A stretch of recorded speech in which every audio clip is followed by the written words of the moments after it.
Assalamu alaikum student mathematics 4024, welcome to Maths Guru. I hope you all are fine. I am fine too, alhamdulillah.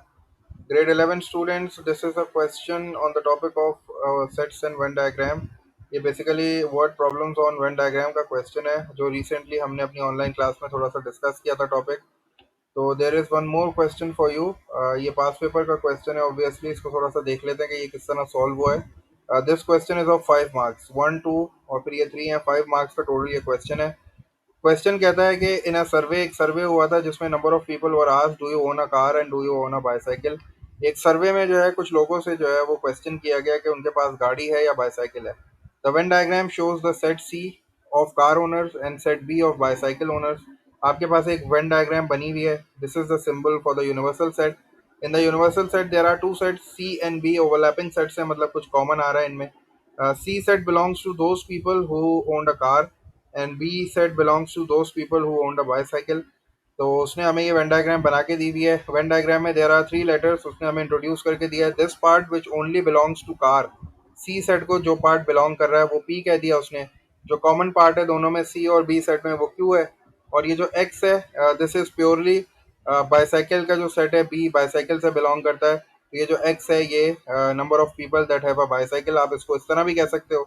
ये जो P है इसको आप कह सकते हो कि number of people that has a car only. और ये जो क्यू है आप इसको ये बोल सकते हो कि number of people that has car and bicycle both. ठीक है, तो ये तीन एरियाज होगा. ये हमने क्लास में भी अपने डिस्कस कर लिया था कि ये वाला एरिया जो है वो ओनली होता है. ठीक है, ये जो दो एरियाज होते हैं ये ओनली होता है. इसका मतलब पी जो है वो ओनली सी है, एक्स जो है वो ओनली बी है और क्यू जो है वो बोथ है. इसके अलावा 11 जो है वो आउटसाइड दीज टू सेट्स लिखा है. इसका मतलब है कि 11 लोग ऐसे हैं जिनके पास ना कार है और ना बाईसाइकिल है, इसीलिए वो यूनिवर्सल सेट में लिख दिए गए. और आगे इन्फॉर्मेशन ये दे रहा है कि total of 66 people owned a car. इसका मतलब है कि ये जो टोटल सर्कल है सी का, इसकी जो वैल्यू है वो 66 है. मतलब 66 पीपल ऐसे हैं जिनके पास कार है. अब देखो यहाँ ओनली का वर्ड उसने यूज नहीं किया. अगर वो ओनली कहता तो मैं समझ जाता. इसका मतलब है पी की वैल्यू जो है वो 66 है. लेकिन उसने सिर्फ ये बोला कि total of 66 people owned a car. इसका मतलब है ये जो पूरा सर्कल है, सेट सी का जो सर्कल है, ये 66 है. ठीक है, आगे इंफॉर्मेशन दे रहा है 4 times as many people owned a car only. अब यहाँ देखो ओनली का वर्ड उसने हाईलाइट किया हुआ है. दोबारा पढ़ते हैं इसको. 4 times as many people owned a car only as owned a bicycle only. ठीक है, वो ये कह रहा है कि जो बाईसाइकिल वाले लोग हैं और जो कार वाले लोग हैं उनके दरमियान एक रिलेशन है. कार वाले जो लोग हैं वो 4 टाइम्स हैं बाईसाइकिल वाले लोगों का. अगर आप इसको दोबारा से उर्दू में ट्रांसलेट करो, क्योंकि this is an important piece of information. अगर आपको ये नहीं पता चलेगी तो फिर आप आगे क्वेश्चन को सॉल्व नहीं कर पाओगे. दोबारा इसको देखते हैं. 4 times as many people owned a car, मतलब 4 गुना लोग जो हैं वो गाड़ी ओन करते हैं ओनली बाईसाइकिल वाले लोगों के मुकाबले में. इसको इस तरह जो है वो तर्जुमा किया जा सकता है. मतलब जो सिंपल वर्ड्स में ये कहा जा सकता है कि the people that owned a car only are 4 times the people that owned a bicycle. जो बाईसाइकिल वाले लोग हैं वो कम हैं, जो कार वाले लोग हैं वो ज़्यादा है. और वो कितने ज़्यादा हैं? वो 4 टाइम्स हैं. तो इसका मतलब है कि अगर बाईसाइकिल वाले जो हैं वो एक्स हैं तो इसका मतलब ये हो गया कि कार वाले जो है वो 4x हो जाएंगे. तो मैं यहाँ 4x लिख सकता हूँ. ठीक है, क्योंकि ये 4 टाइम्स हैं. ये 4 टाइम्स हैं, कार वाले 4 टाइम्स हैं, बाईसाइकिल वाले जो है वो एक्स हुए तो वो 4 टाइम्स हो गया, तो वो 4x हो गए. तो इसका मतलब है फर्स्ट पार्ट में वो मुझसे कह रहा है कि पी की एक्सप्रेशन लिखो. तो पी जो है उसकी एक्सप्रेशन कितनी आ गई? उसकी एक्सप्रेशन आ गई 4x. ठीक है, क्योंकि वो 4 टाइम्स हैं बाईसाइकिल ओनर्स के. तो बाईसाइकिल ओनर्स एक्स हैं तो फिर कार ओनर्स जो है वो 4x हो जाएंगे. तो ये एक मार्क के लिए मुझे ये मिल गया. अब बी पार्ट में कह रहा है कि write down an expression in terms of x. X की फॉर्म में लिखो फॉर क्यू. क्यू के लिए लिखना है. अच्छा, अब क्यू के लिए मेरे पास जो इन्फॉर्मेशन है वो ये है कि पी की वैल्यू तो 4x हो गई. और ये जो पूरे कार ओनर्स हैं ये 66 हैं. ये जो पूरे कार ओनर्स हैं ये 66 हैं. तो इसका मतलब है कि अगर मैं यहाँ बी पार्ट को सॉल्व करूँ तो मैं ये कह सकता हूँ कि पी प्लस क्यू जो है that will be equals to 66. ठीक है ना, क्योंकि पी वो वाले हैं जिनके पास सिर्फ कार है और क्यू जो है वो बहुत है. तो ये दोनों मिला के 66 हो रहे हैं क्योंकि उसने मुझे खुद बताया. अब मुझे क्या करना है? पी की जगह पे पी की वैल्यू लिख देनी है. पी की वैल्यू 4x है तो मैंने 4x लिख दिया. और ये प्लस क्यू हो गया इक्वल्स टू 66 हो गया. मुझे since I have to find the expression for Q तो मैं ये 4x को शिफ्ट कर देता हूँ दूसरी साइड पे. तो ये 66 माइनस 4x जो है ये क्यू की वैल्यू आ जाएगी. तो मैंने क्यू की वैल्यू भी फाइंड आउट कर ली. क्यू की वैल्यू मेरे पास आ गई 66 माइनस 4x. तो ये मेरे पास एक एक मार्क्स के दो पार्ट सॉल्व हो गए. अब थर्ड पार्ट पे चलते हैं, third part, sorry second part पे चलते हैं। सेकंड पार्ट में वो मुझसे कह रहा है a total of 27 people owned a bicycle. वो कह रहा है कि टोटल जो बाईसाइकिल सेट है सर्कल, इसमें 27 लोग हैं। कह रहा है calculate the value of x, और फिर नेक्स्ट पार्ट में मुझसे कह रहा है the total number of people who were in the survey. ठीक है, तो अब मुझे थोड़ा थोड़ा सा समझ में आना शुरू हो गया। अब मुझे ये समझ में आ गया कि ये जो पूरा बी सेट है, ये जो पूरा बी सर्कल है, इसमें कितने लोग हैं, 27। तो मैं ये लिख सकता हूँ, अगर मैं सेकंड पार्ट की बात करूं तो सेकंड पार्ट में I can write it like this. मैं इस तरह लिख सकता हूं कि मैंने जो है वो q प्लस एक्स कर दिया।